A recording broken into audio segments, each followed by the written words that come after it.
বাংলাদেশে থাকলে পারে না বাটপার যে আমি নেতা, আমি যে বাটপার, আমি যে টেকা মাইরা দেই, আমি যে চুরি করি, তা আমার লোক থাকবো কেমনি দেশ।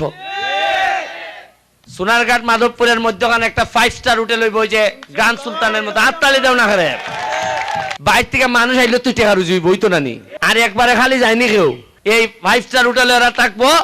আমার ভোলাবান গিয়াই কেন দোকান দিব, হোটেল দিব, যেভাবে ফরম্যাট আছে ব্রেন খাটাইয়া অন্তত কয়েক হাজার ছেলেরে কে যাইতে রে বিদেশ।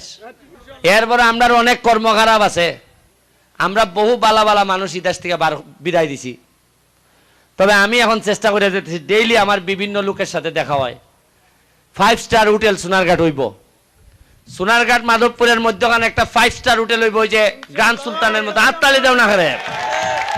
5 স্টার হোটেল মানে হইলে মিনিমাম 300-400 ফুলাবান এখানের মধ্যে চাকরি পাইব।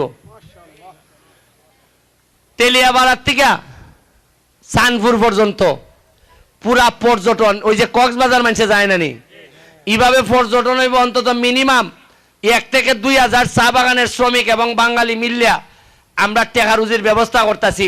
বাইর থেকে মানুষ আইলে তুই টেকা রুজি বই তো নানি। আর একবারে খালি যায়নি কেউ, এই 5 স্টার হোটেলে ওরা থাকবো। আমার ভোলাবান গিয়াই কেন দোকান দিব, হোটেল দিব, যেভাবে ফরম্যাট আছে ব্রেন খাটাইয়া অন্তত কয়েক হাজার ছেলেরে কে যাইতে রে বিদেশ। এরা গিয়াই কেন কে হামলা দিতার, আর আমরা কেন দিতার, তাই না?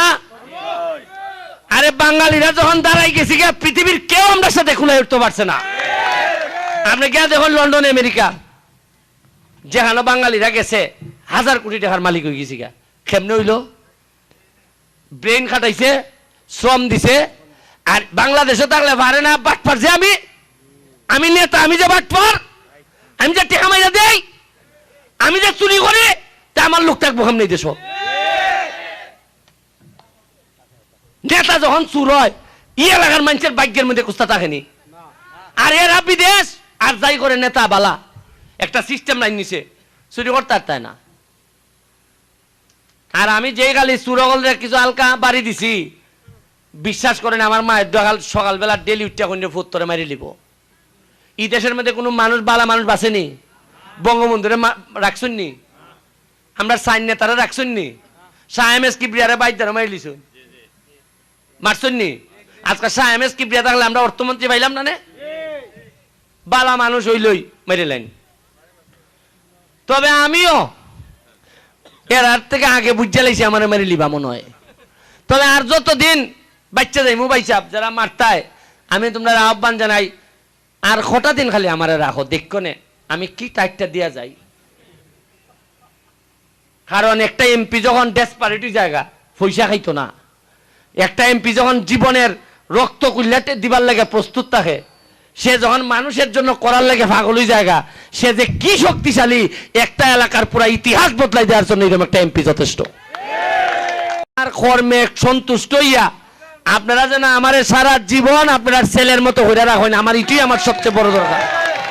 বেশি এক জীবনে বেশি এমপি হইতে হয় না। আপনারা যদি আমারে মনে করেন যে এইটা আমার ফোলা, এই একবারই দেখাই দিয়া গেছে কিভাবে মানুষের সেবা করতে হয়, এটাই আমার জীবনের সবচেয়ে বড় অর্জন হইব।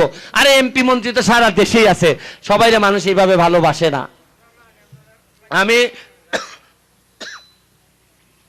আপনাদের লাগে দোয়া করে দিয়া যাইতেছি, যেভাবে আমার সেবা সার্ভিস দিছেন, ভোট দিছেন, এই ঋণ আমি কোনোদিন পরিশোধ করতে পারতাম না।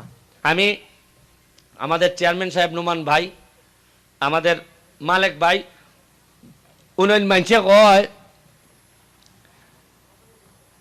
জীবনে যখন আপনার সফল হইবার সময় আইব, দেখবা আপনার আশেপাশে বালা মানুষের জায়গা হইব। আজকে এমপি হিসাবে হয়তো আল্লাহ আমার সফল বানাইবার লেগে মালেক ভাইয়ের মতো একটা লোক আমার নসিব দিয়া দিছেন। জীবনে একটা ব্যবসা নাই, সোনারঘাট মাধবপুর কোনানো সে ব্যবসাও করে না, কেউর টেকা নেয় না, কেউর চাকরির নামে টেকা নেয় না, কিচ্ছু না। প্রত্যেক দিন ওই আমরা সাথে তাকিয়া কিছু না কিছু মানুষের দান করিয়া দিয়ে যায়। আজকে যে কয় জায়গার যে আমার সাথে তাকিয়া দান করছে, আমি তার লেগে দোয়া করি আল্লাহ এইরকম কটা মানুষ যদি সোনারঘাট দিতা, তাইলে আমি মইরাও শান্তি পাইলাম না যে কিছু লোক আছে এরা সোনারঘাটটারে টাইনা লই যাইব। এখানের মধ্যে আমার রজব আলী ভাই আছেন, রজব আলী ভাই একমাত্র লোক এলাকার সব বড় বড় নেতারা যখন আমার বিরোধিতা করছেন, তখন এই রজব আলী ভাই একেবারে জীবন বাজি রেখে তিনি আমার পক্ষে কাজ করছেন।